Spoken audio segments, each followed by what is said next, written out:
Hi, it's Jake from mk2 Games. Today I'm going to be talking to you about HCIs. So what is a HCI? Well, it's a method of interacting with computers. Let's talk about the simple ones first, like the keyboard, monitor and mouse. First, let's start with the keyboard. There are many different types of keyboards, but they all have the same function. We'll talk about the QWERTY keyboard first, which is the standard keyboard. It performs all basic functions. The pros is that it's cheap, common, and it works on all PCs. The cons are that it can be tedious to use with some games, for example Dark Souls, the PC edition. It warns users on Steam not to use a keyboard with it because it hasn't been properly optimized to use it. Also, if it's not a mechanical keyboard, it might not light up, which can cause issues if you're trying to type in the dark. Some companies offer more custom keyboards. For example, Blizzard made a concept keyboard for their game World of Warcraft, which has a few more keys on it, which are all tailored for the game. The pros of this is they offer shortcuts for controls in the game, and you'll be able to play the game more effectively. The cons are a lot of people just see this as a gimmick. They're expensive, and it's quite a large learning curve for people who's never used one before. Next we'll move on to the optic laser keyboard. This is a type of keyboard that projects a virtual keyboard onto a surface. It's almost like a trackpad. It detects where you're pressing, and it will register on the computer or on another device. The pros, this is portable, as there are not much restrictions due to space, like a normal keyboard would give you. The cons, it's new tech, so it's fairly untested,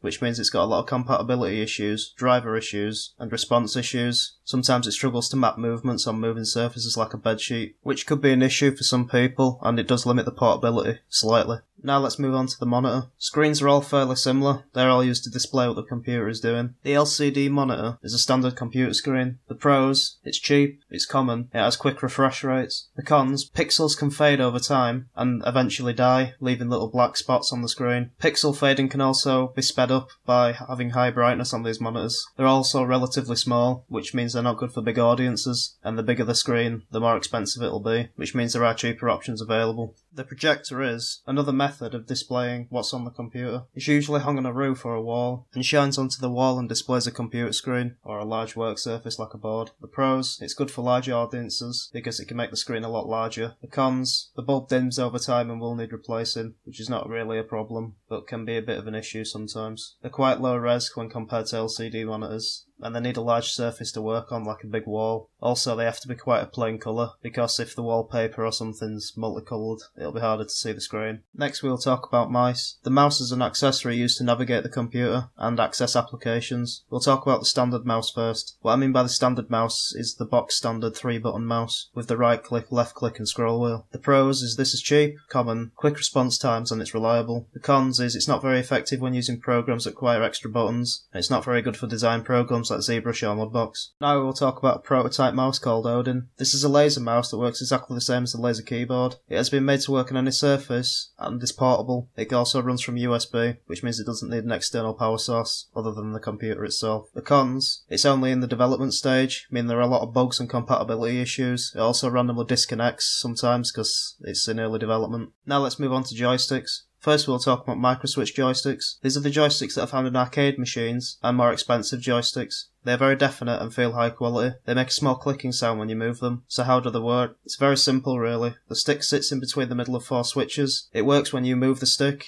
It pushes one of the buttons, which creates a circuit. The pros, it lasts a lot longer than contacts and feels more definite. It also just works a lot better. The cons are they're quite expensive and they click every time you move them, so they could be quite annoying or loud to some people. Now we'll talk about contact-based joysticks. Contacts are another form of joysticks. They're a lot older and they're more common. They're easy to produce and they're cheap. So how do they work? A stick sits in the middle of 4 switches, except these are just pieces of metal, and when you move the stick, it pushes a piece of metal down, creating a circuit. The pros are they're cheap, and they're pretty common. The cons are they don't last very long, they don't feel very accurate, and when compared to micro-switch joysticks, they're just not as good. We'll also talk about the Steel Battalion control bay. This controller is a 40-button tri-pedal dual joystick controller that is used to control the original Steel Battalion game on the original Xbox. It was one of the most immersive controls ever made. Every button did something different, and they all could be configured to fit your needs. The controller itself is very high quality and worked well. The buttons were definite, the pedals were responsive, and the joysticks worked well. The pros, the player had added immersion with this controller, and it was very high quality and very responsive. The cons are it's expensive, it only works 100% with the Steel Battalion, and they're hard to replace because of how expensive they were. Next we'll move on to headsets. First we'll talk about the stereo gaming headset, specifically the Razer Krakens. This is a stereo gaming headset, and is made by Razer. They work on PC and PS4. They offer a surround sound option, and adjustable sound options. The headset sounds brilliant, it has well-defined bass and rich sounds. The pros are, they sound brilliant, they're comfortable, the mic is good and they don't fall off your head. The cons are, the standard editions are made of plastic, so they may not last very long if you drop them too many times, and they're expensive. Next we'll move on to earbuds. These are small headphones that fit into your ears. They're smaller and they're much more portable. The pros are, they're small, they're cheap, and they're portable. The cons are, they don't sound very good, they break pretty easily and they fall out of your ears pretty easily, which could be quite irritating. Next we'll talk about pads. There are many different types of pads ranging from controllers to graphics tabs. We'll be looking at the graphics tab first. It's used in studios and is used as an alternative to a mouse. It's been designed to be more ergonomic than a mouse because it's shaped like a pen in art programs and 3D programs such as ZBrush, Photoshop and Mudbox. The pros is it's very sensitive and allows the user to make precise movements. The cons are it's a bit off-putting when new users try it because of the sensitivity. It can often desync as well, which means you'll need to manually resync it. Now we'll talk about the Xbox One controller. The Xbox One controller is the newest controller produced by Microsoft. It's very similar to the 360 controller, but the controller is slightly larger and has new rumble pack triggers. It is primarily wireless but can be plugged in. The pros are, it's larger, the analog sticks are better, and the added rumble triggers add more immersion to games, such as racing games. For example, when you need to turn a corner, one of the triggers will rumble. Cons, battery life is a bit of an issue, and some might find the larger controller a problem. When it was first released, a lot of people did not like the top bumpers because they were too far away. Next we'll talk about touchscreens. Firstly, the mesh-based touchscreen. This is an older version of a touchscreen that was used in early touch phones and old touch devices. For example, the Apple Newton 100 had a mesh-based touchscreen. It used a stylus and it was released in 1993. How the mesh base works. You put pressure on one part of the screen and it works out where you have pressed. Pros, it's simple, it's cheap. The cons are it's not very responsive and can cause problems, and once part of them break, they become pretty much unresponsive entirely. Next we'll talk about pointing devices, specifically the Sega Dreamcast light gun. It was one of many accessories made for the Sega Dreamcast. It was a form of controller that originated in the arcades. It was compatible with all Dreamcast consoles, as no peripherals from the Dreamcast were region locked. The pros, it adds immersion to a game, and it actually helps in some cases rather than using the controller. The cons were,